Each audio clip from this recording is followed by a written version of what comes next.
Guys, আসসালামু আলাইকুম। আপনারা কেমন আছেন? আমরা ভালো আছি। আমার কিছুদিন আগে একটা সমস্যা হয়েছিল, তো আমি অনেক দিন ওষুধ খেয়েছি। এখন একটা টেস্টের কথা ছিল, আমি ওই টেস্টে যাচ্ছি। এখন আমরা রাস্তায় মেন রোডে।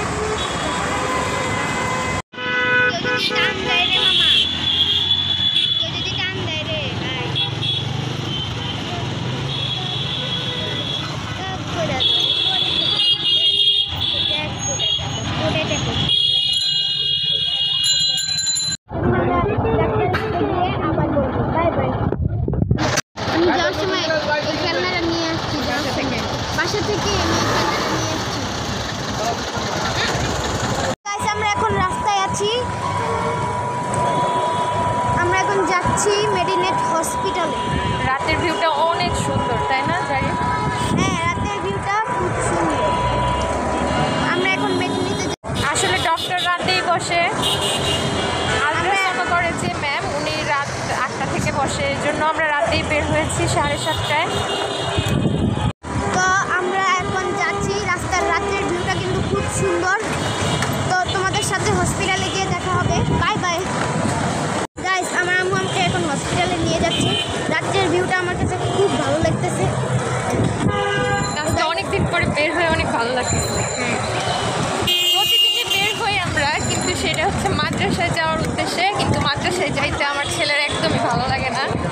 আজকে যেহেতু মাদ্রাসায় না গিয়ে আমরা হসপিটালে যাচ্ছি, এর জন্য ও অনেক বেশি খুশি।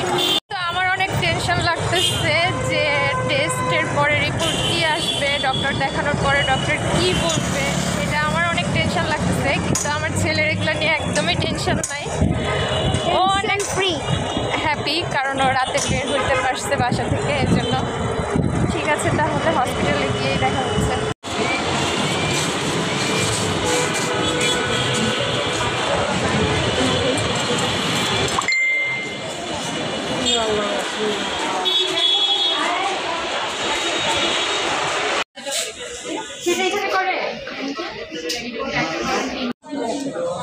তো আমরা চলে আসছি টেস্ট করানোর জন্য। সিরিয়াল দিয়ে বসে আছি। এখন কতক্ষণ যে বসে থাকতে হবে সেটা জানি না, দেখা যাক।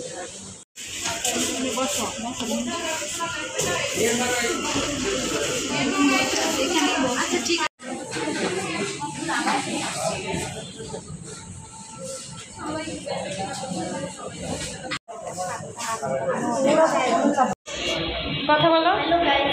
আমাদের ডাক্তার দেখানো শেষ। ডক্টর দেখানো না, টেস্ট করা শেষ, কিন্তু আমাদের রিপোর্টটা আগের থেকে খুব খারাপ আসছে।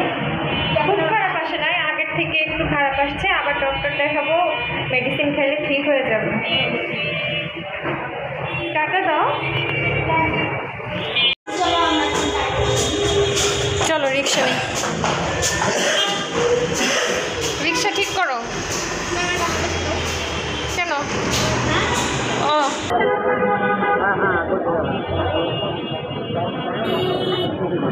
50 টাকা দেই।